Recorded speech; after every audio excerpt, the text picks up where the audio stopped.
For those of you who've known me for a long time, you might recall that for most of the noughties, I was a renegade independent publisher, having published Australia's first magazine dedicated to innovation, entrepreneurship, and startup culture. I've just spent the day cleaning out my grandparents' garage, which my parents inherited after they passed on because it was full of magazines from that era. And I thought that I would share some of my favorite. Shift Happens.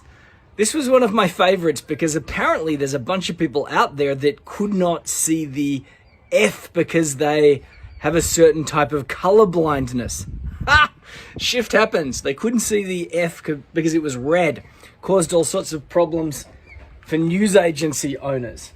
This one here I just pulled out because I remembered that we hid some text in the bottle down the bottom. It says Antil tablets are fast growth enhancing supplement used along with sound decision making, a level head and business smarts. Australian Antil will help to prolong the life of your company and venture. We always loved hiding these little Easter eggs in the magazine. This one we published when the Bulletin closed down, Australia's longest running magazine, and we copped a lot of flack for this. We called it the Bullantin. Oh dear. And this was the back cover of the magazine. The front cover was the regular cover. This one's still in plastic, but this was the back cover. And man, that caused some people to be unhappy. This particular cover went to people in the mail, but it was a mock cover and it was paid for by Quicken. I always loved this because it says, "Aren't you glad you have backup?" But it was a mock cover over the pretty cover. But the mock cover looked like it was damaged. I loved that one. I think that this was our highest seller. Ryan Traynor, if you're watching this, he suggested this. And it talked about some young entrepreneurs in Australia. It's really interesting to see where these people are today. Check out this one, Surf Wars. The future is up for grabs. The future of the information age is up for grabs. And we have MSN, Google, and Yahoo. There's no Apple in here. There's no Amazon. It's got Bill Gates at the top of the wave. Hilarious. When was this? 2005. This one here, as far as we're aware, was the world's first user-generated cover. So this is at that time where user-generated anything was getting really big.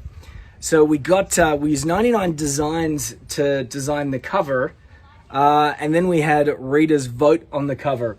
Sadly, it wasn't a big seller. Another one of my favorites, Autopsy of a Startup Disaster, and I love the detail.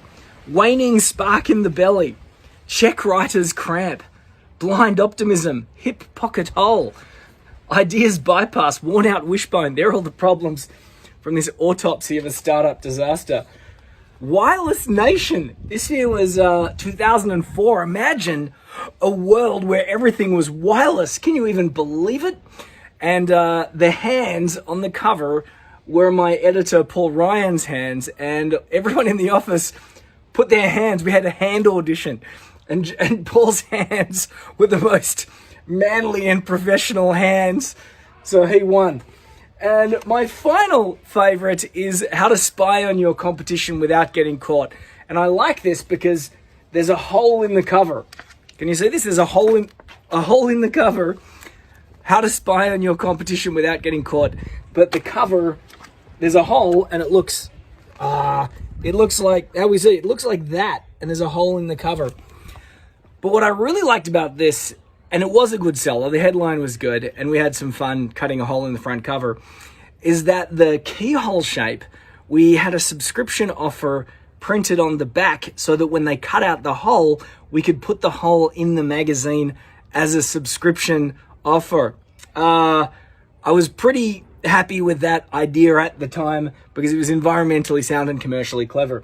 Anyhow, I've got to go back to continuing to clean the garage, but for anyone that was a fan of Antil magazine in the day, I hope that you found that as fun as I found it, I hope you had as much fun watching that as I had delivering that information.